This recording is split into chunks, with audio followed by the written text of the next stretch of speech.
to come. And talking about being around for a long time and playing in many different matches, this next segment that's coming up, Dendy, you have some experience with it because we're about to see OpenAI make a return to the TI stage. And now, obviously, bigger and better, or so we hope, or maybe not hope, depending on who you're rooting for. But, Dendy, you had a chance to play against OpenAI back then. What were your experiences getting to, like, did you ever think this was going to happen, that you're going to be on big stages playing and watching games against supercomputers? Well, at first, when I was going to a stage, I thought I'm going to fight this machine in real life. But when I was supposed to play, and yeah, it was rough. Right? Were you more confident if it was just going to be a fight with your punches? Oh, yeah, I have big biceps.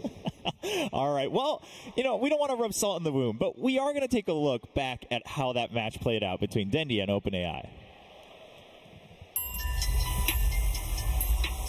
Ladies and gentlemen, give it up for Dendy! Raise the decibel levels as we introduce Dendy's opponent. Here we go. But give me green seat. No way.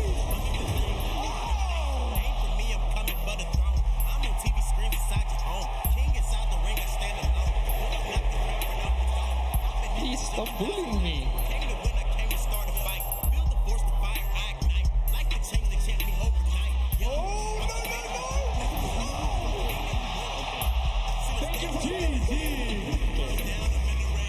Next step in the project is 5v5. So just wait for next year's international.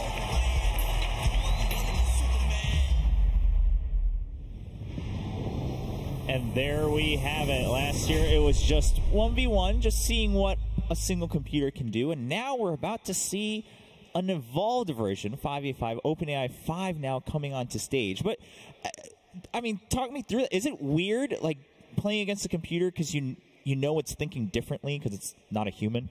It's very exciting, yeah. I think. Yeah, because at first you're coming like, what he can do to me? I'm immortal. You see him down, you're like Zeus, spin, and then he just starting to ask it perfectly, move perfectly, block perfectly. And when you're already starting to sweat a little bit, and suddenly he's already destroying you left and right, and when you get sad. Oh, well, we'll see how it goes this time. Obviously, now it's 5v5. Things are a little different. Teams on both sides, and I believe our players are ready. First up is going to be the team for the humans who are going to go up against OpenAI. It's going to be none other than paiN Gaming. Woo-hoo!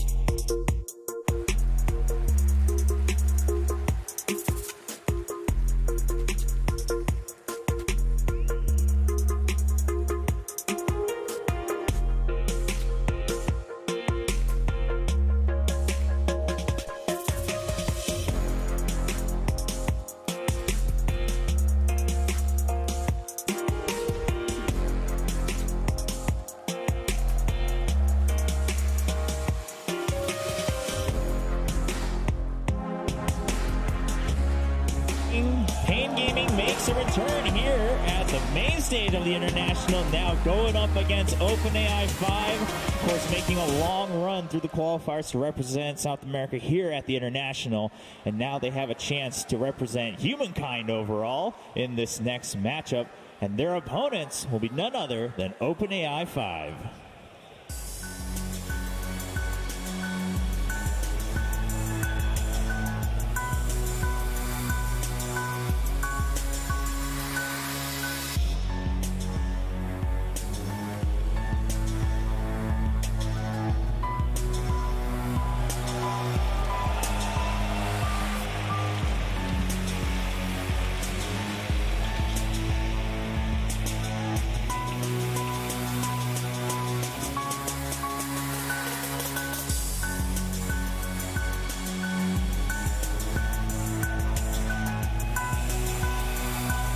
And there we go, the OpenAI team now getting on stage, getting set up. We'll make sure that both sides have plenty of time to set up and have everything at the ready to go through with this game. Hold on, you said 5. That was way more than 5. I don't see how this is fair in this I was trying to count. I stopped at 5. That's as high as I can go. But obviously a lot more work goes into preparing the OpenAI, and there will just be 5 bots in the game, so it will not be more than that. But speaking of which, March, you had a chance to actually play up against one of these new iterations of OpenAI while you were here at the International. Yeah, luckily some of my friends asked me if I wanted to play against this. I didn't know I was going to be on the panel for this, but I got a chance to play against this bots with really high, 5 high MMR players. They're all ranked above 50, and then our score was 1-2, and then there was a lot of interesting stuff about the bots. Okay, 1-2. So you did take a game off, so there's hope. I took 2 games. You guys went 2-1. Oh, okay. So then there's a lot of hope. What were some things that you saw, though? I mean, what do you think makes it different playing against bots? The bots have really fast reaction speed, and then their calculations are a lot of times perfect. And then sometimes you think you're winning against them, but when they're not running away from you, you get scared. Am I going to lose this fight? Stuff like that. And then that kind of hit us in the first game, and then we lost the first game against them, actually. Gotcha. But then you were able to kind of work around what you saw in that first game. So there's some adaptation to be had. Yeah, we kind of cheese them. We try to outsmart the boss, playing the normal way, and then I think that made it work, and then we could win. But I heard this boss got even stronger after playing against us. Yes. Learning the tactics, learning the cheese we did and stuff like that, I guess. Yeah, so supposedly, I mean, the bots are just playing tons and tons of games. What's the most games you've played in a day, Dendi? Oh, I better not say. for better or worse, maybe we'll keep that a secret. But supposedly, probably going through a couple million games per day just on its own, just running through the algorithms and the machine practicing against itself, and of course against certain human players as well when the opportunity arises. So what's going to happen is we're going to play 3 matches across 3 days, and there will be a different opponent each day. Today, paiN Gaming will kick things off here against OpenAI5, and then tomorrow we'll have another match, and then Friday we'll have the 3rd and last matchup against OpenAI. The trick is that while we as humans might be able to watch and discuss the strategies as well, OpenAI will play the game, go back, and continue practicing against itself until the next day. So we're going to see a new iteration on both sides every day, and then across the 3 days we'll have a best of 3, see what the score turns out. Trent, what are your thoughts going in? What are your hopes, rather, for this game? Well, I think about, like, when I play a game of Dota, and I think about just how much of it is just the mental aspect. It's this whole idea of, like, keeping your team on the same page and trying to communicate effectively and trying to manage team morale. I feel like that's, like, 80% of the game of Dota, you know? And everything else is just clicking the mouse and hitting some keys. But OpenAI don't have to worry about that. Yeah, no emotions. So much strain taken away from playing a game of Dota. It must be so relaxing to be a bot. But isn't there an element, though, that when that emotion clicks the right way, that you play like better than you ever have? Like, everyone has a moment in gaming, right, when you're just like, I could not have done this if it wasn't for the adrenaline, if it wasn't for the stage, if it wasn't for the fans. True, but that peak that you're feeling, part of that is also because you know how, like, awful the other team is feeling. That's part of your enjoyment there. You know, you all chat a little bit, you throw some offensive tips over there. OpenAI, they don't care. That doesn't faze them. That's true. Nothing gets in their way. They do tease you on the other side. Yeah, so they'll go ahead and continue teasing you and taunting you a little bit. We'll see how that plays out. For everyone watching, for those of you who might have followed the journey of OpenAI, of course, we did see OpenAI5 a couple weeks ago before the International as a teaser of what's to come, and just some slight changes as we're going into this. The biggest one being that we will be playing with regular couriers on both sides, so that's a big change. And so the bots have had to train with that for the past couple weeks, because that's a huge one. I abused it and killed their career many times. I think that's but now you've taught them. So now on the bases they'll know. Wow, this is your fault, man. You've trained them. Look at what you've done. Well, that will be the biggest change. Continuing on, we'll have no illusions, no bottle, no rapier, no scan usage. And then for the draft, what they did was still obviously somewhat of a limited hero pool for OpenAI5. So this time what we did is we've kind of gathered the opinion of multiple pros and other experts around the venue and just saying, hey, what are some of the best drafts we can have on either side? And we had a couple iterations, and then we went with a certain draft that's preset, and then asked both OpenAI and paiN Gaming as well, does this seem like a fair matchup, whichever side you get? Both teams agreed, and then there's a coin flip to see who gets which composition, and also, again, who gets Radiant or Dire. So we'll find out as we're about to go into game. So in theory, supposed to be very fair on both sides as we go forward. Dendy, you think paiN Gaming has a shot in beating OpenAI5? You know, half of me is for humanity, but I feel like half of me is a little bit a robot, you know? Okay.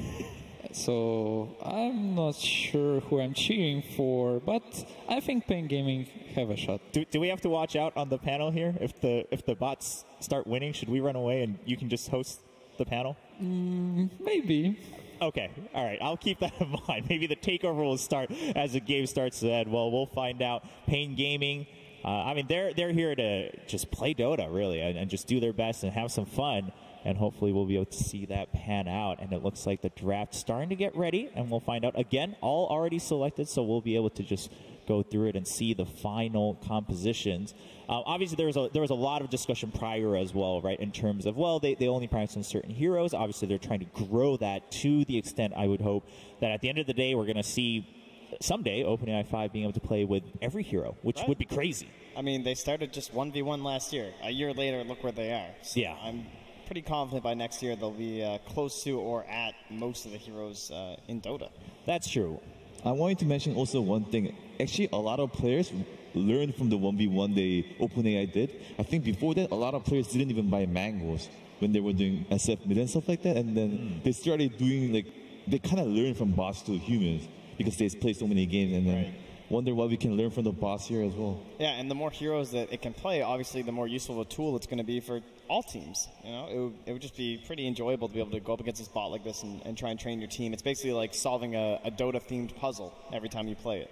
Yeah, being able to learn from each other is going to be pretty exciting. Well, we'll find out the compositions as we go into game. They're loading in right now. And to bring you the action, humans against OpenAI5, it's going to be Blitz and Cap. Yeah, so apparently everybody thought to themselves, what two better people to be able to commentate this game than two humans who got their asses handed to them by the OpenAI5. I don't know about you, dude. I went godlike in one of the games. Like, March came up to me, or no, Heen came up to me, the coach at Liquid, and he said, were your teammates just really terrible? Did you say yes? Of course I did. I owned. Way to just sell out your fellow humans. OpenAI5, I'm sure, wouldn't do that. This is rigged, apparently, Weehaw says. Our heroes? Oh, I drafted these lineups. So oh, you drafted them? I try to help the humans out. Oh, okay. How so? Like, okay, tell me what draft advantage you think you gave paiN. Absolutely none. Oh, okay, okay. Well, the good news is that they have the good Necro. Yeah. This is the buffed Necro, which we weren't aware of when we played our games because we were dumb. Oh, this is 7 on 719. So it is the good Necro. Yeah. And then, what else do we got? So it looks like OpenAI is just going to be having a lot of big team fighters. We've got the Death Prophet, Exorcism, Gyrocopter, which was a favorite of theirs in our matchup against them. You can see paiN is already going for a cheeky smoke. They're going to try and wrap around behind. OpenAI5 is going to be securing themselves the bounty rune up top. Okay, so they're going to go for these. They're going to walk up. So they're just going to, they got a ward behind mid. They're going to wait. They're going to go straight for the pick-off on whoever's going to end up going mid. And that's the hard part, right? You never know with OpenAI5. Oh, but the tide's going the long way around. A sniper going to run into him. HFN, he's got the high ground. First shrapnel laid out. All right, shrapnel doesn't do a ton of damage, but with the other slows, it'll definitely be enough to find the first blood. Question mark.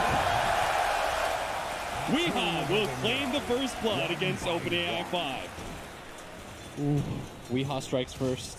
I'm pretty sure that was just for morale more than anything, because if you look at it, the humans gave up a lot of bounty runes, they gave up a lot of time not in lanes. I'm pretty sure they just wanted to feel good about themselves. I hope they do the win probability thing like they did in the past. Yes. That was a good taunt. Yeah, that definitely, it hurt me when I saw the very high percentage that OpenAI had when we were losing so badly. It does seem like they switched things up, though, in the games that we played. Yeah. They aren't going for this tri-lane anymore. They have adapted to the 2-1-2 meta, which I think is really interesting. Considering I thought they were just going to quad lane similar to what they did in our games. This time around, a little bit different. And more importantly, they've sent the Tidehunter mid against the Sniper. Do you think that's a better matchup than the Death Prophet would have been? I think the DP would have been fine. That's the thing about people, is we would have sent the DP mid 100 times out of 100. And then you would have had, like, the Tidehunter. Well, in this situation, you would have thrown him off lane. He would have been matched up against, I guess, the Axe. which I guess wouldn't have been terrible, right? Still, HFN not doing bad in this mid lane. No, not at all. Mechanically keeping up. Tidehunter trying to challenge HFN just a little bit, making sure he gets all the CS with the anchor smash. Trying to get that offensive use of the glyph there to make sure that the Tide doesn't get the CS that he needs. Looks like all around, paiN is actually doing really well in last hitting. The Axe currently being 7-1, right there neck and neck with the Gyrocopter. Yeah, they've got a small lead so far, but the strength of OpenAI is always going to be its ability to just go for the 5-man, take the towers. Something I want people to note as well is if the fights look close, it's because OpenAI has played them so many times that they know how much they have to surrender, how close it's going to be. So oftentimes, I think in our games, we'd allow 3 heroes to walk away with nothing, but we'd get 5-man wipes. Yeah. And it baits you into thinking, oh, we're at least a lot closer than we think we are. If we just take the fight a little bit differently this time, we might win. For the humans, I always hear pros talk about like the feel of certain lanes, of how the game goes, and I think a lot of that is OpenAI getting low. Does have to pop the healing salve. That's going to be a big win for paiN in the bottom lane. At the same time, Witch Doctor does get very low. They do manage to find him here inside the trees. The all chat, you can do it. The bots aren't going to react to this at all. No, they're certainly not. Go for as much all chat as you want. This is paiN's domain. You can all chat all you want. You can spam the chat wheel. No one's going to take offense to it. So do you think OpenAI5, do you think they learned from the losses? They were saying they were kind of playing up against some of the pro teams. They recently said that they actually played against Team Secret and actually took one game against Secret and then lost the other 2. Do you think that maybe some of this dual lane meta and stuff, do you think that maybe learned from those matches? Yeah, potentially. I think the more interesting thing, though, is that every time it plays somebody good, it always wins game 1. And this is a best of 1. And surely everyone saw our games, or at least heard of them. As the Tidehunter already going to make a rotation. Only level 3. There's no bounty rune for him, though. This is certainly something that the OpenAI5 struggled with, was being able to contest pulls, but you can see the Tidehunter, he does the way they contest it. He actually pulls up to the top lane, rolls up, intercepts the creeps, and they're now going to have the Death Prophet taking over mid. So they just do a complete lane switch at a certain point. Do you think is it something about the levels? Like they get a certain levels and they finally switch, or? I'm not really sure. That's a really interesting switch that they decided to make as Gyro going on to the Necro. Very good at going through that Ghost Shroud. We tried to pick up Necrophos and there was instant draft of the Gyrocopter every single time against that Necro because of how potent that hero is. And maybe that's part of the reason they want the Gyrocopter down in the bottom lane. They're going to leave the Tidehunter up here in the top lane. Oh, bottom. They do manage to kill the Gyrocopter. Necrophos does get traded out, though. And still at top, we do have that Tidehunter trying to contest with a heavily diving Axe. King RG gonna get gushed up. The bot coming in from behind, does manage to get the Hex, doesn't stop the Crypt Swarm from going out. He doesn't get hit by the Anchor Smash though, but the bot just needs one hit. He tried to go for the smoke play, but he wasn't far enough out. Smoke instantly taken away. The 5-minute bounty runes coming up. They're going to run away from the Necrophos. They will be able to secure their own bounty runes, and looks like OpenAI5 is actually going to be able to get 3 out of 4. And this is another thing that we noticed is the prioritization of the bounty runes by OpenAI. It's too much of a lead in mid lane. They're going to make a move on the HFN. Look at this rotation with a haste rune. They don't actually try and go for the kill right away. The Lich is coming in as well, though. They do have the line. Barely managed to snag up the Crystal Maiden with the Assassinate. They'll be able to finish him off. HFN walks it off, too, because the Lich isn't much of a threat. That is a clean win there for paiN. And the all chat from the bots. I don't think they added in that when we were playing against the hero chat wheels. I don't remember that either. Tidehunter just getting run at by Weehaw. Weehaw trying to call him under the creep wave. Oh. Dropping the... Weehaw. I would be careful with that. OpenAI5, you never know when those stuns are going to come in at the perfect time. They can judge it, right? They can get those stuns and know that they can be there in time to grab the item. I don't know if anybody's ever item dropped against them before. Yeah, I don't think so. I haven't been playing enough NA pubs, maybe. Death Prophet gonna get chased out. King RT also may be caught here. Managed to get the Spirit Siphon slow onto HFN. Now the Shrapnel is going to be able to slow the Death Prophet in return. OpenAI3 hoping to be able to keep pace with the Crystal Nova. Should be able to finish him off. HFN tries to go for the Assassinate. Managed to get off the damage, but he still falls.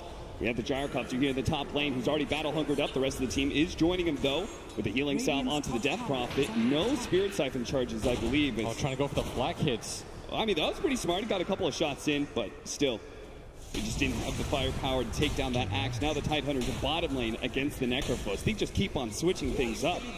And the cast's going to fly in. Tavo, though, only level 5. Tidehunter getting closer and closer to level 6. It's 7 minutes in. OpenAI down by only 1K. And it's holding a much better pace than I expected it to. Do you think that there is, judging from these two drafts, do you think there was a laning advantage to either side? I thought it would actually go for OpenAI, just because of the type of heroes they have. They've got a Lich, they've got heavy lane dominators as the Crystal Maiden trying to run away. He's just trying to run away from the Lion, who's just going to taunt him all the way through. Doesn't even need to throw any spells. And they'll get a lot of damage onto this tier 1 mid tower as a result. The Death Prophet is trying to take the safe lane away from paiN, but Weehaw can always be there to intercept. So now it looks like OpenAI5 and the way they're grouping and clumping up together doesn't really seem to be paying a whole lot of dividends. They're just going to be losing objectives for free. The Witch Doctor does TP up to the top lane, trying to help out Weehaw's being chased by the Spirit Siphon. This is maybe a lot of wasted time unless he actually gets the kill. The armor increase onto Weehaw. He's going to try and get into the trees. The Lion's coming in soon, but the damage is too much. The Death Prophet managed to get the kill, but now with both King RD as well as the Witch Doctor, it looks like the Spirit's coming back. He'll live a little bit longer, but can he actually get a kill off of this one? It doesn't look like it. He turns and fights, eventually does die. Necrophos in the bottom lane, a big heal out, and now the Gyrocopter might still die here. The Death Pulse brings him a little low. He walks it off just like that. There you see OpenAI5, perfect calculations. Still, it's going to be a 2K gold lead for paiN. HFN managing to take this mid tower. And again, it feels like it was kind of inefficient, right? They showed 4 at bottom. The Death Prophet trying to push top doesn't take the objective. At least from the pro side, we've always really valued taking these objectives over the hero kills. Gyro going to run all the way back. And now it looks like paiN gathering around this bottom tower area. Going to try to press forward. Witch Doctor making his way around as Death Prophet just continues to hold this top lane. Weehaw going to get the call onto him at top, but they do have the TP in at the top lane with Spirit Siphon slowing down Weehaw. You gotta be careful. He doesn't have He's TP. gone a little bit too far here, and he's a big target too. With a slowdown of the Frost Nova, and the healing salve's just not going to be enough to save him here. One last shot, or even just the creeps. That'll be enough. That is 166 gold for the two of them. King RT dancing in front of the Tidehunter right here. Turns around, throws down the I stun. wonder if he ravages, but instead resets things as he continues to taunt away. Seems like King RD's just trying to like distract them. Meanwhile, HFN, he's just chewing through all these objectives, has taken mid and bottom now. Yeah, paiN's doing a really good job of doing what OpenAI normally does to you, which is take these early objectives, gather up as 5, represent your strength. It's top lane. Shrapnel's instantly going to fly out. Assassinate. That is one of the dangers. OpenAI5 not able to contest with heroes outside of vision, but HFN still going to be caught here. They do have the Exorcism trading out. HFN getting a lot of damage onto the Death Prophet, so it looks like the Witch Doctor will be able to finish him off. A trade-off there, 1 for 2 with the Gyrocopter dying earlier. 10-minute rune spawning. Tidehunter walks past the Invis, is trying to go for this, the bounty runes instead. Wards all over the place. The Reaper Scythe not quite enough to be able to get the kill. Crystal Maiden not really slowed down. The healing salve into the high ground will be able to help him out. Now the Frostbite is a little bit more spice, but he actually ran the other direction there. He does have the Nova coming up if he wants to try and slow down the Necrophos again, but eventually he will be able to have that kill. Meanwhile, mid lane, they managed to get the jump in and finish off the Lich. Weehaw cuts him down with a Cooling Blade. 7-9, 3K gold lead in favor of paiN. They've done a very good job with the tower game. Can't afford to lose their Necrophos here. He does have the raindrops. That'll help out a lot, but it's just so much magic damage. The Gyrocopter managed to get the second shot onto the Lion as well. And that's where the strength of Gyro versus Necro comes in. That heavy magic damage. Pretty rough to deal with. Looks like our Death Prophet is closing in on to the Ghoul Scepter. Just a... okay. Just an urn for our Witch Doctor. Let's see, Soul Ring for the Tidehunter. You can see some of the items here. HFN has the early Javelin. You can see how much damage he's been able to put out. But It seems like OpenAI5 usually trying to go for these early stat items, instantly throw down the freezing field, and the Necropros in big-time trouble. Pops the ghost shot, does have another death pulse, but there's so much damage coming his way, it's going to be hard to be able to get out of your bottom lane. Finger Death with the assassination coming in. The Gyrocopter will fall, and King RT survives. Weehaw gonna run into the Crystal Maiden, instantly throws out the Nova. It's gonna Frostbite 2. Teammates coming in. Witch Doctor. Trying to get that cask. Bounces over to the Tidehunter, slows down their pursuit. Still a 2,000 gold lead for paiN Gaming. Very close game, 9-10 right now. 12 minutes in. Dire's top tower is under attack. HFN top the network chart at 5,700. The Gyrocopter's trying to chase him down right now in the bottom lane. They are going to TP in. Gyrocopter's just not quitting at this, but now they do have King RT to be able to turn this around, manage to get the Hex out with the disables. HFN can easily bring down the Gyrocopter, but at the same time, they lose Weehaw in the top lane. HFN barely surviving through that Gyrocopter ultimate. OpenAI managed to pick off the axe and will push for the tier 2. And here comes the tower push, the early aggression. It's Death Prophet gonna get the last hit onto the tower. Dire's top tower has fallen. Healing salves up as well, even with the spirits coming in soon. Judges that needs the immediate heal just to stay out of potential kill range. And I'd imagine that OpenAI goes for the top tower first. Then it starts to swing towards mid. If you notice that they are largely ignoring the bottom tower, this is similar to how the pros play. Bottom tower And you said this is something that in the very first show match that you played, this was behavior that the OpenAI showed very early on, right? Yeah, I hope people appreciate this, like how consistent it's been throughout every single version. Even when it was very mechanically bad and didn't really know what it was doing, it was still going for the off-lane tower. It was still pushing in the mid tower. It was largely ignoring the safe lane tower, regardless of the side that it was playing on. And we see even the better iterations of it are still following that same principle. As they're going to push in towards the mid tower as predicted. They're going to leave that bottom tower for the most part undeterred, as at bottom they're going to make their way in. paiN Gaming going to lead off with the shrapnel here, trying to chase OpenAI5 off the tier 1, the assassinate damage put onto the Crystal Maiden. She does have the Tranquil Boots though, so will instantly heal up all that damage that was just taken. They are taking paiN at the top lane. Weehaw's trying to, they're actually going to try and chase this. Apparently using the smoke. They always use the smoke, right, for that extra bit of movement speed. It doesn't work out here, it seems like. HFN, though, might just get run into. Maybe. They are closing that distance. It seems like, well, the cast doesn't manage to bounce back to the Gyrocopter. Stay a little bit too close to each other now and take a lot of damage slowed down. HFN finally does hit by the stun with the Chain Frost coming in. Underneath the creep wave, HFN gets blown up real quickly. They do have that Death Ward to the side from the Witch Doctor. Yule Scepter does manage to buy the Death Prophet a lot of time. The Finger of Death will manage to finish him off. It's a 1-for-2 trade right now, and OpenAI5 are going to keep on diving. They don't have Weehaw yet, so the Witch Doctor may just die for nothing here. The Necropros can't really save him. And OpenAI5 wins a fight underneath the tier 1 tower and doesn't even lose their off lane. Look how many sentries they have at top lane. Yeah. And sometimes it just does this. It did it in our games too when I saw the replays. Yeah. They just scatter wards everywhere. It doesn't really seem to be a clear reason why. Still grabbing the mid tower, being able to fight at bottom lane, killing HFN, highest net worth hero in the game. All going to be good things. As now 15 minutes in, the gold lead starting to even up again. Bounty. Bottom lane. Like just the base orb Death Prophet has for the minus armor with the exorcism. In mid lane.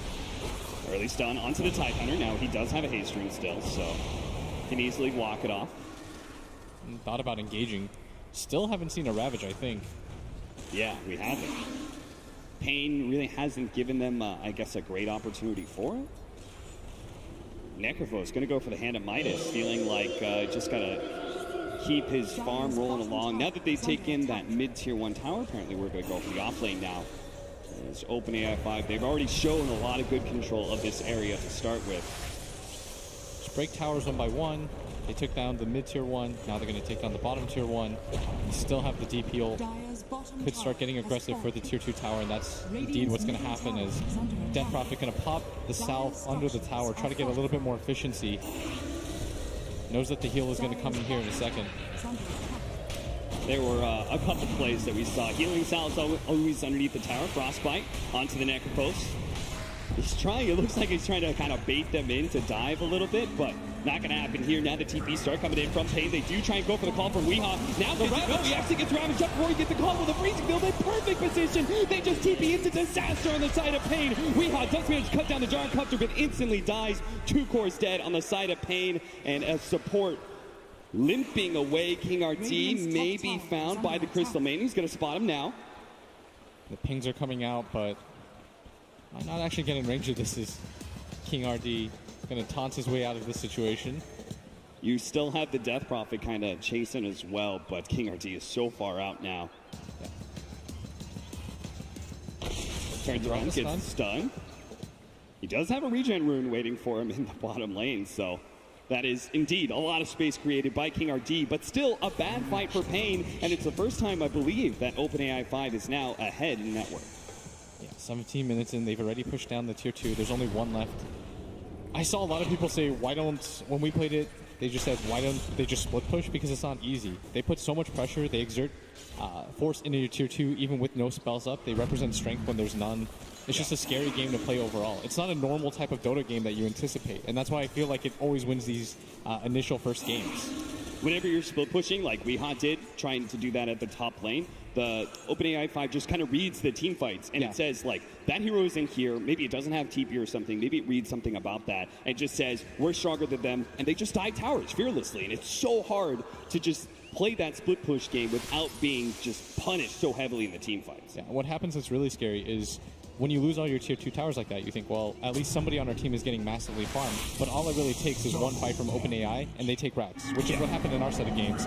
So we're going to get a 3-man call. That is a beauty from Weehaw. Might just be able to turn this fight to his favor with the cast bouncing in. Yule Scepter goes up, trying to interrupt. Weehaw still managed to get the calling blade, but now with the Chain Frost as well as the Exorcism on top of him, they just didn't have enough heroes from paiN to be able to win this engagement, despite the excellent initiation from Weehaw. Even the Lich barely managing to survive there. King RD almost went down for that too. Last place. paiN. Duster. I love it. Duster with a little bit of self-awareness and humor. I love Duster. He's got that. He just has such a good sense of humor, and you just don't anticipate it because he's a quiet guy, so you don't really expect it. Yeah.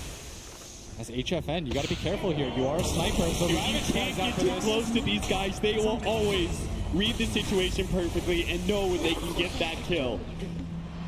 You think, maybe I'll be able to pull the creeps off the tower. No, it's you so can't fast. do that. It's so annoying to play against. I remember that was the first thing I tried in the first game. I was like, I'm going to Crystal Nova the creeps off the tower. No. OpenAI5 always kills you in that situation. They're going to turn, try and go for the fight. Manage to get the silence onto 2. Plus, Weehaw was not able to get his jump in. It looks like his Blink Dagger was canceled before he can manage to get the initiation out.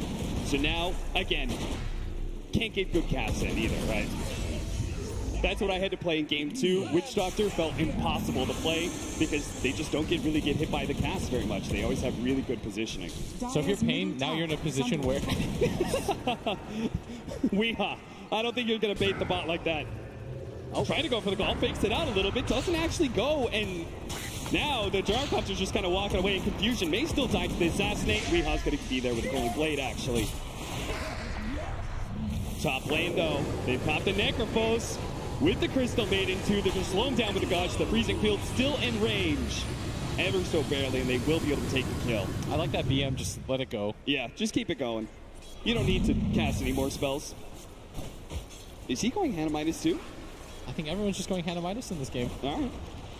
As now you have a 2K gold lead for OpenAI as Chain Frost is thrown out by the Lich. It is still a very tough team to push into, though. paiN Gaming have the big sniper high ground defense, which is always really dangerous. So HFN, in particular, cannot get caught out by OpenAI. But all it takes is 1. Trying to get the Blade Mail, Weehaw really needs that. It's going to be very effective against the Gyrocopter, especially. And he's super close to it, so he's just going to try and farm up the jungle, complete that. Radiant's middle tower is And under we're going to attack. have an early Roshan attempt for OpenAI5. I have not seen a Rosh. all the tier 1s and tier 2s. Yeah, we talked about that. Maybe because our games just ended so quickly. But We lasted until 20 minutes. I didn't see a Rosh. yeah, it's 21-20, and OpenAI5 decides they're going to Rosh rather than trying to push high ground, which is just a normal smart decision. But at the same time, we tried to get the initiation, the Reaper Sight, and the Assassinate are all used to be able to finish off the Crystal Maiden. The Heat-Seeking Missile will be able to come in, doesn't land. 50 gold for the Necrophos, but it won't offset the damage that was done by a Roshan being taken by OpenAI5. Who did they give the Aegis to? Gyrocopter. Okay. So, pretty normal decision there, I would say. Radiant structures are Oh, nice blink reaction there for the Tide Hunter. Will be able to slow him down. The Chain Frost keeps on bouncing back to the Axe. And OpenAI 1. Gyrocopter comes in and says, thank you very much. We hot with the question mark. I feel like they're just getting outmaneuvered right now, though, paiN. Yeah.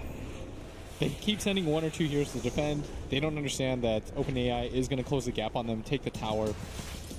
It's either you have to be ready as 5 to take that fight, or you don't take the fight at all. It's such a confusing way to play Dota, because most of the time you can get away with a little bit of column A, a little bit of column B, because humans, we're just naturally greedier. We want to play the margins a little bit more. You could fake it out a little bit, you know, so show some strength and think that the enemy will be scared of you, but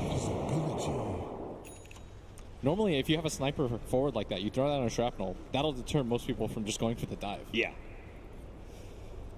3,000 gold lead now for OpenAI5 with an Aegis in hands on the Gyrocopter. We'll see how they utilize it, because we always say, okay, you're going to have that Aegis. You want to be able to try and take objectives with it. We'll see if they can actually take a tier 3 or not. As Weehawk going to get opened up on once again. Buried Siphon stopping him from being able to get a good call in. Oh, and the Tide Hunter is nearby. Breaks his own invis so that he can arcane boost his DP. Gotta give him the mana love. He did he actually take the Mystic Staff into his stash before he got arcane booted? Or maybe it just got delivered. It was on cooldown. Yeah. I think he maybe put it into his stash before he got arcane booted. I'll have to see it again. Maybe we'll have a replay of something. Managed to get the call onto the list. Glimmer Cape does go down, but he just has to keep on right-clicking him. The Finger Death comes in as well. They just blow everything to be able to kill a support. And every single time, OpenAI will just get the trade-off. They're going to be able to take out Weehawk. HFN will manage to TP away, though. I feel like if HFN dies there, the game just ends. Yeah. They're going to go high ground. But this resets things a little bit. Weehawk just has to buy time for his team. I don't even think that's that bad of a death. You have to use this time to push out the lanes, wait out the Aegis. You can't teamfight right now. Did our Crystal Maiden, by the way, go for the Hand of Midas? I haven't seen him in a while. Yes. Did? Okay. Tavo did not. He went for the 4-staff. Still has Hand of Midas queued up, though. Any other interesting items that really stand out to you? I feel like you need a pipe on the side of paiN. Yeah. They're going to go for the smoke. Aggressive play here. Crystal Maiden has TP back. And they might just have the numbers here. We're going to run into the Gyrocopter. Who has Perfect. Get a fast pick off the Gyrocopter, and the fight should be yours. Looks like OpenAI isn't even getting close to him. They're going to leave him behind and let him die twice. So no loyalty with OpenAI5, it seems. They're not going to go down with their Gyrocopter. Where's the alt chat? I need to see some pings. Apparently paiN only alt chats when they die. It's down 2K. 25-minute bounty runes are coming in. And not a whole lot of prioritization from either team. They're going to back up and get theirs now. HFN, impressively enough, I mean, we always talk about how this guy is such a monster, being able to keep up the farm. He's still staying ahead of everyone, including the Death Prophet, who is right there with him at 11,000 net worth. Tide gonna run in. Instant hacks, managed to control him. They don't want to let him get off that Ravage, but a Glimmer came forward sword. Now he managed to get the Ravage onto the 2 with the freezing field already placed onto HFN. Chain Frost comes in as well. Everything again, just to be able to finish off that Tide Hunter, and they do manage to get him. In return, though, OpenAI5 did kill HFN and the support in Duster. That was such a nice trap by the Crystal Maiden. Comes in from the top. HFN has no idea. And they just get swarmed on with the Ravage. It seems like they always have the really good combination. He lays down the freezing field every single time someone else is about to throw down the stun. And it really just seems to maximize the damage coming out from that ultimate. Mr. Death Prophet, that Roshan cannot spawn yet. Not for some time. Not sure what he's checking out here. Maybe he's a bit confused. Just chilling. He's like, I like those Aegises you give me. Let's just keep those going. But in mid lane, Pavo hasted up. Just gonna run and reset things for himself. just keep on checking it out. This is what you're losing to right now. I know you guys are laughing. 3 sentries in the Roshan pit. I hope that some audience people get to play against this, because I know that we got laughed at in our games because we lost in 20 minutes. Yeah. People just spamming wards down in front of our towers. People laughing about how like double observer wards are placed in front of our base and stuff. It is a hard game. That was a long 19 minutes.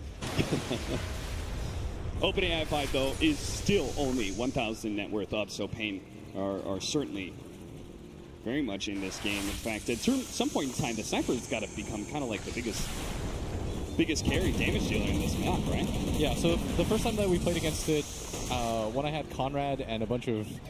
They said they were 5k cap. Yes. But my Lich didn't know... 5k. My Lich didn't know that Frost Armor worked on towers, so... What ended up happening was I ended up picking Sniper when it was the mirror match mode, because I figured if I could just get the game to go to a certain distance, we can still win it. But the scary part is when you lose all your tier 2 towers, all it really takes is just one bad fight. I got caught out once without buyback, and we got double racks, and the game sort of just ended. So you've got to be so careful here if you're HFN at all times. Tier 2 finally does die, and that should be getting pretty close to dead even now for net worth. HFN slowed down by the Chain Frost. No other heroes really nearby. The Reaper Scythe a little bit farther down, though, with the Pulling Blade. Does manage to finish off the Death Prophet with the Death Ward already up. The Ravage finally goes down. The Crystal Man is going to come in from the side with the Gyrocopter on top of the call down. Weehaw trying to TP out. Good call by him, as he might be able to make it. He actually gets stunned up first, so he's not going to be able to make it out of here alive. 2 for 4 exchange there. HFN did manage to finish off the run. Amano is going to be able to get the TP away. That heat-seeking missile not going to be there in time.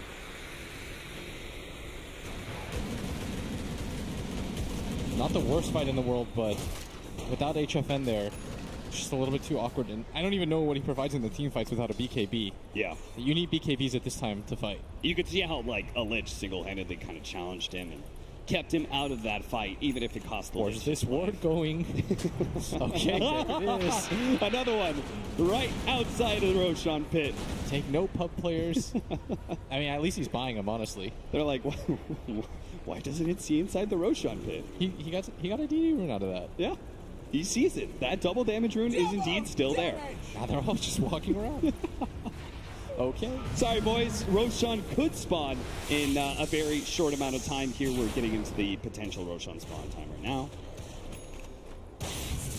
So another Hand of Midas comes out. All right. I mean, paiN, you could definitely see they're just going to play for late game. And as we kind of agreed, the Sniper will be the toughest carry in this game. They've got a good Necrophos lineup as well. So. Hey, I sort of think that if it does go long enough and they do push out the lanes,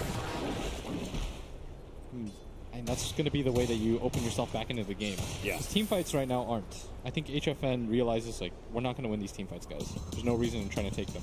And OpenAI5 really isn't trying to put any actual effort into ending the game. Excellent blink once again from the Tidehunter. The call, it just takes too much time to cast. Fog backstage is like, I know how that one felt. If Fog couldn't get off Echo Slam, you're sure as hell not getting Berserker's call off. Ooh. Round of Atos for the Lich.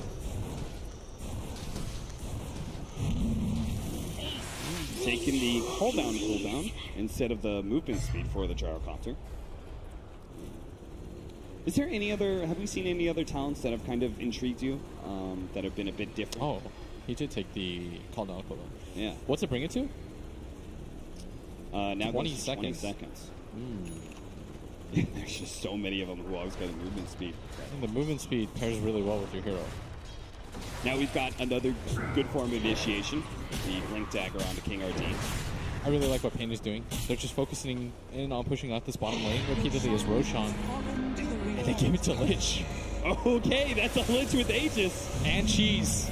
Apparently he was the man to challenge HFN Sniper. They feel like, well, he's got to get an extra life if he wants to take on the Sniper then.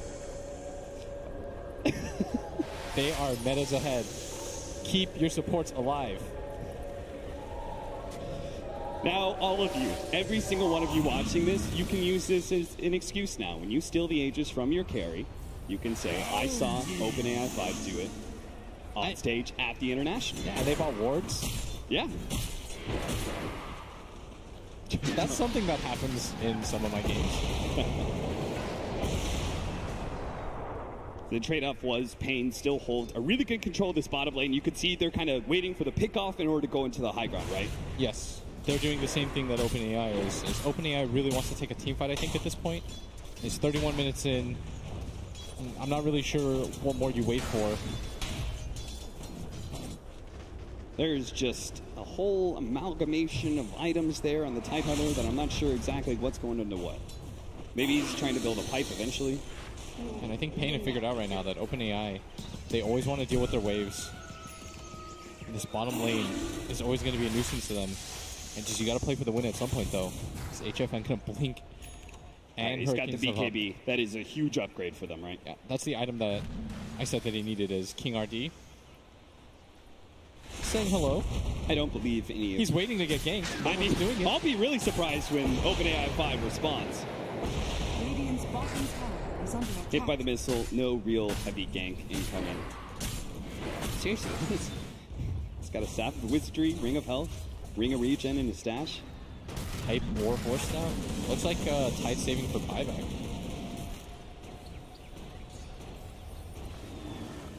Glimmer Cape in the stash for the Lich. It's interesting, they just keep on changing out. That's this game. Looks like paiN have figured out a way to extend it. Radiant's bottom tower Weehaw is under continues to play this bottom lane out, waits for somebody to come in, stays around the area.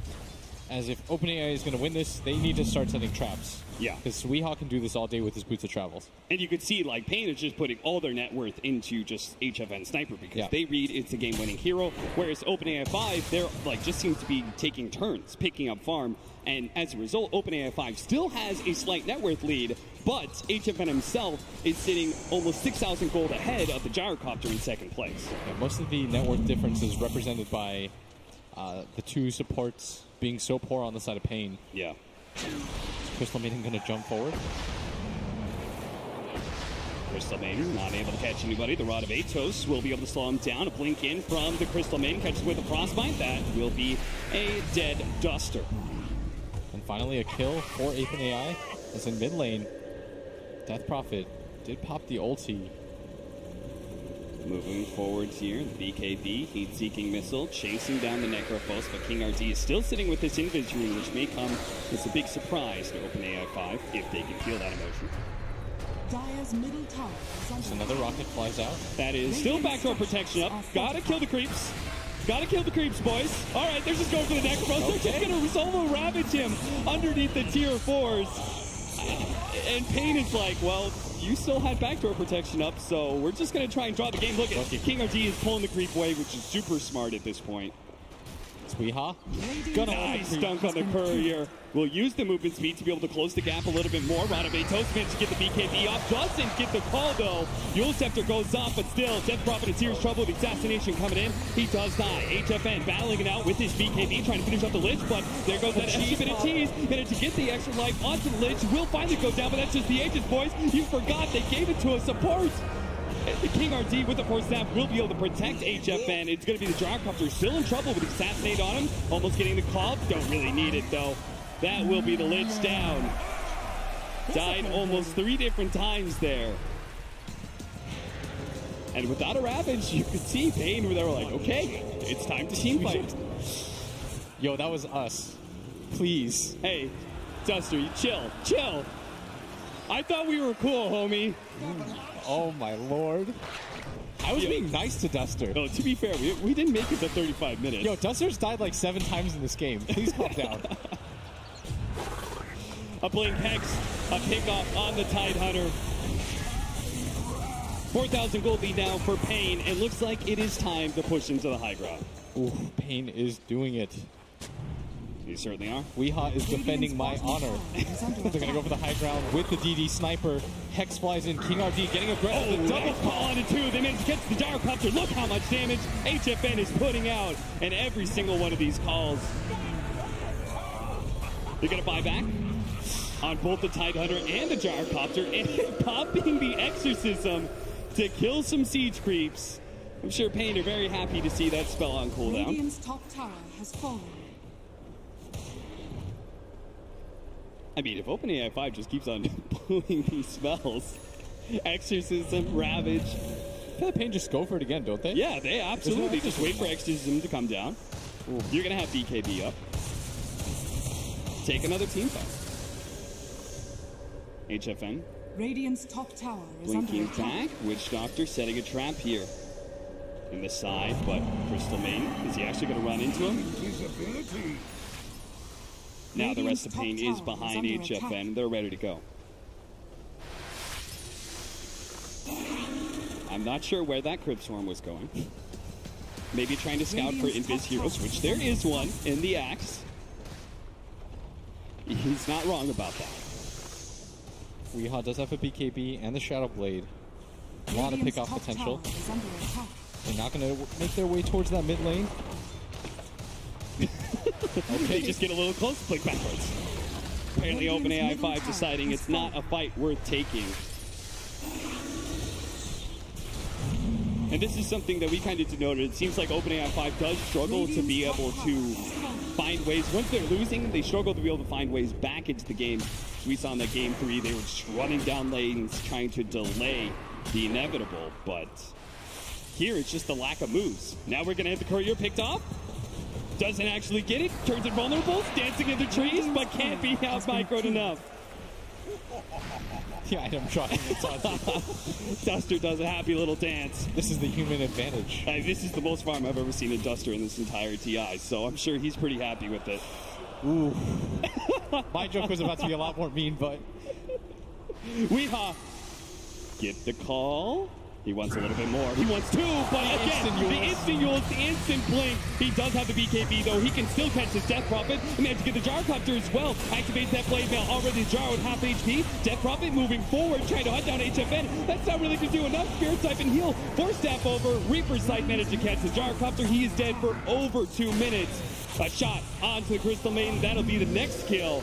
HFN standing his ground on the high ground. This Death Prophet is just struggling to be able to do anything. That's a Ghost-Shrouded Necrophos. It's going to be a little hard to kill him with all that physical damage. Finally wears off. They do manage to get that kill. Slow down with the Gush onto HFN. paiN, they only have HFN and Weehaw. He's got a lot of farm. The Rod of Atos instant once again.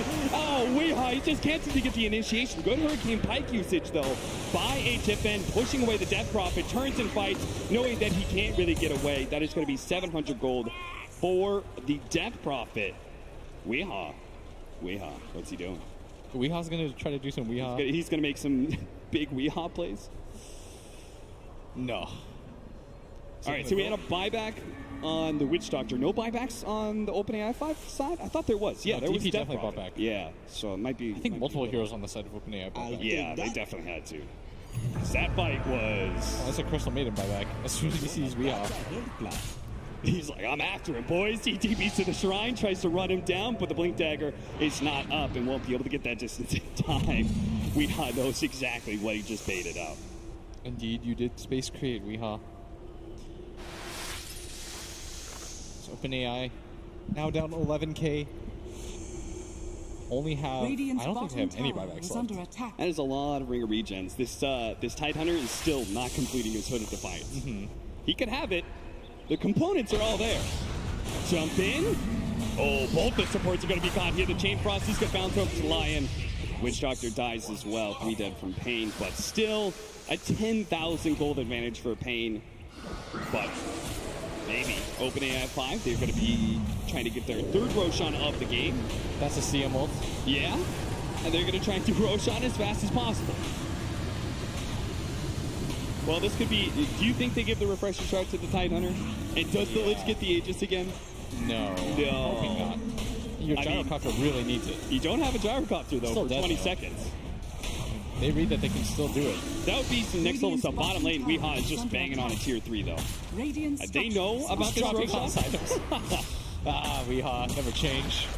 Tier 3 down. Melee racks now taking a lot of damage. OpenAI5 just takes so long. King RD trying to help out OpenAI5. They finally do finish up the Roshan. I guess saying this. But this melee racks may just die. It's double Siege Wagon push. OpenAI5, where's the TPs? They haven't blown the TPs yet. Weehaw jumps in, onto the gyrocopter, does manage to get off the BKB though. And will be able to fight as long as he doesn't get cold bladed here, but walks it off at the last second, baiting Weehaw deeper and deeper into the waist. Weehaw really wants to go down. Weehaw! Don't do it like that! The melee Rax does die though as a result. That is space created. The Siege Wagons do their work mid lane. Assassination shot will be able to finish off the Crystal Maiden. And HFN blinks away to safety.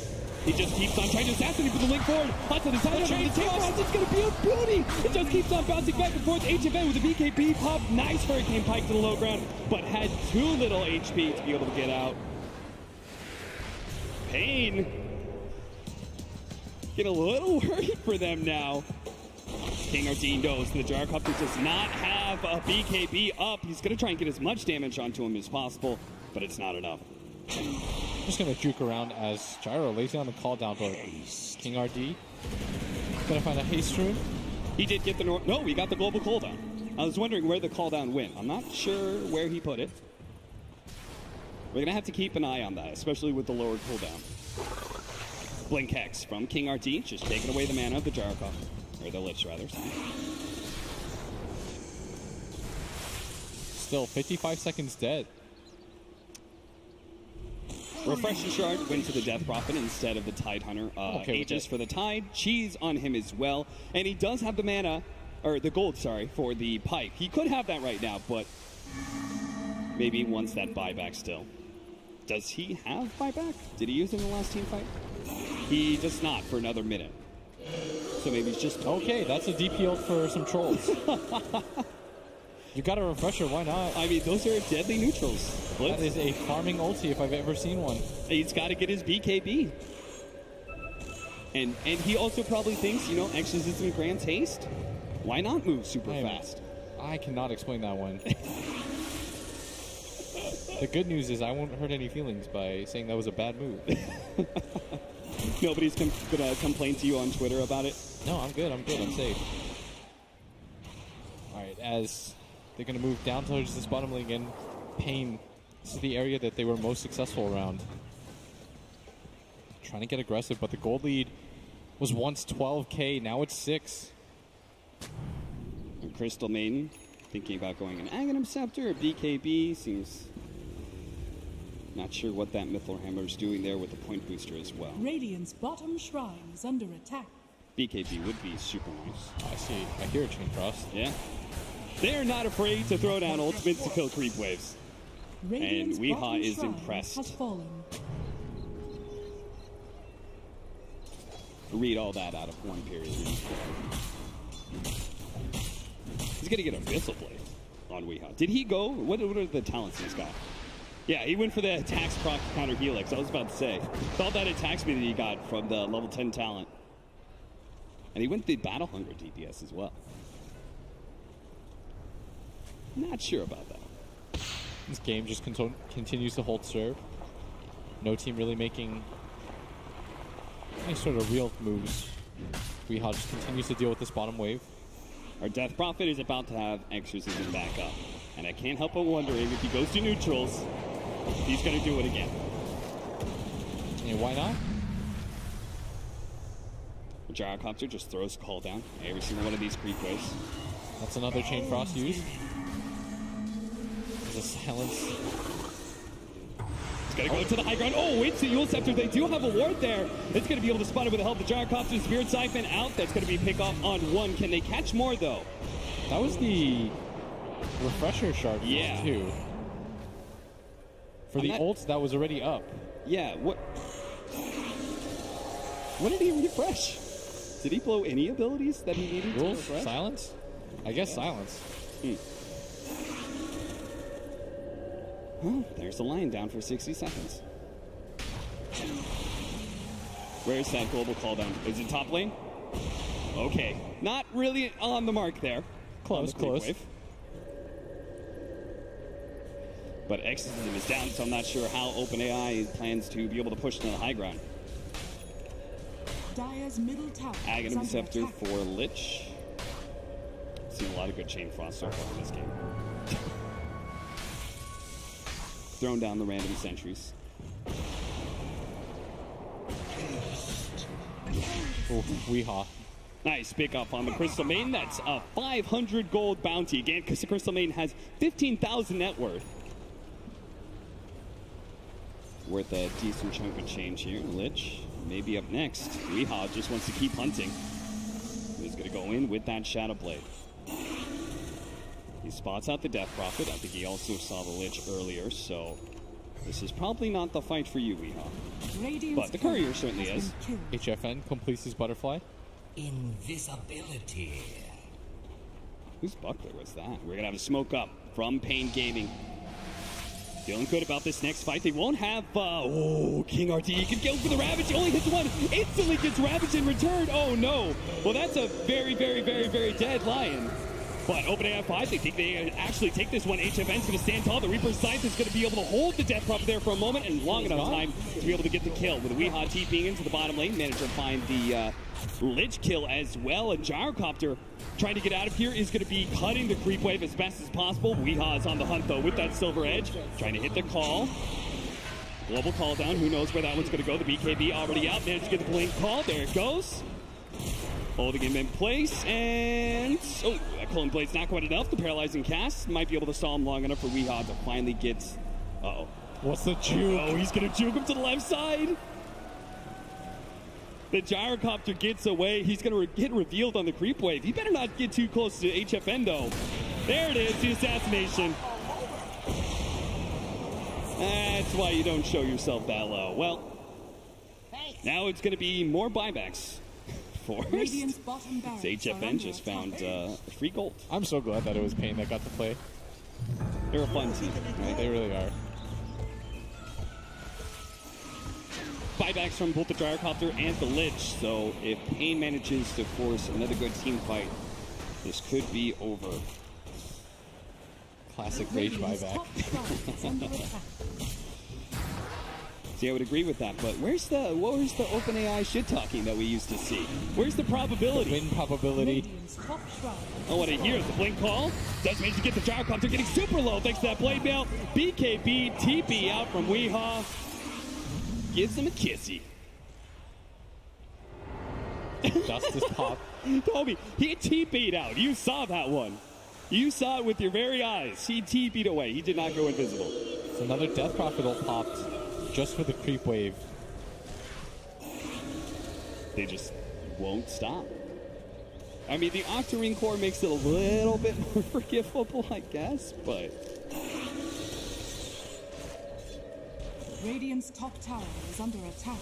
King RD just hitting in tier 3. As our boy Grant would say, that's unhealable damage right there. That is indeed. That's value. No tree in this game. You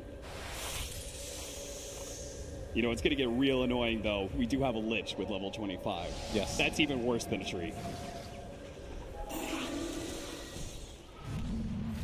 paiN. Dealing with all three lanes at once. The gyro is still dead for 60 seconds. Okay, so our matches and everything that we've heard about, most of the matches against the OpenAI5 does not last this long. Yes. We are approaching the 50-minute marker. As paiN Gaming are going to go for the high ground. BKB instant Yules goes up, but they do try and follow that up. The Ravage goes down, hits on so many heroes, managing to hit on 3 or 4. The Lion's already dead. The Chain Frost bounced over the Witch Doctor as well. Reaper's Scythe, but the activation there from the Death Prophet keeps him alive from all that damage. Tidehunter being focused by HFN might be able to get him the assassination instant cheese to be able to keep himself alive. Witch Doctor, gotta be careful here. The tier 3 is about to fall. HFN wants to be able to commit to that one again. Weehaw tried to make the blink initiation onto the Death Prophet too fast for the Ult Scepter every single time. The tier 3's dead. Gyrocopter's up in 8-second time. It would behoove OpenAI to chill out and wait till they have that damage dealer, but it will mean they lose the melee racks. TV's coming in, managed to get the call into the Tidehunter on the right-hand side, but the rest side, they do have paiN, who's just full on retreating. Weehaw still managed to get the kill, though, just in time. The Frostbite, as well as the Silence, going to be a bit too late. Weehaw's going to be run down by the Exorcism. Now Necrophos, Tavo's a little bit too far forward. He's going to be caught by the Frostbite, but he's not really too scared. He's just creating space for HFN, who's always sitting on that high ground. OpenAI5 trying to deal with creeps at the same time as they're pushing into tier 4s. Weehaw did buy back for this. paiN, they want to end this game now. And they might be able to do it too. That global call down again. Seems like once he got the global part, we've not seen a call down in an actual team fight. Weehaw does manage to get the BKB initiation onto the Gyrocopter, the Blade Veil, bringing him low. He has to go back to the fountain now. HFN's really trying to get the kill with a 4-step forward. He does manage to get it, even if it costs him his life. He does have a buyback with a paralyzing cast. That is going to control the two of them. Great hit by Duster. That'll lock things down. OpenAI5 are down with 4. It's only going to be the last man standing, OpenAI5, who decide that his teammates are not good enough, so he's going to feed down mid. Radiant's middle tower is under attack. Oh, yes. Give it to him. Surround him. Let him die to the Megas. Radiant's middle tower has fallen. They just keep him stunned in place. Let the creeps do their work, and eventually does take out. HFN takes the kill. That is 5 dead. And paiN Gaming have won the first game against OpenAI5.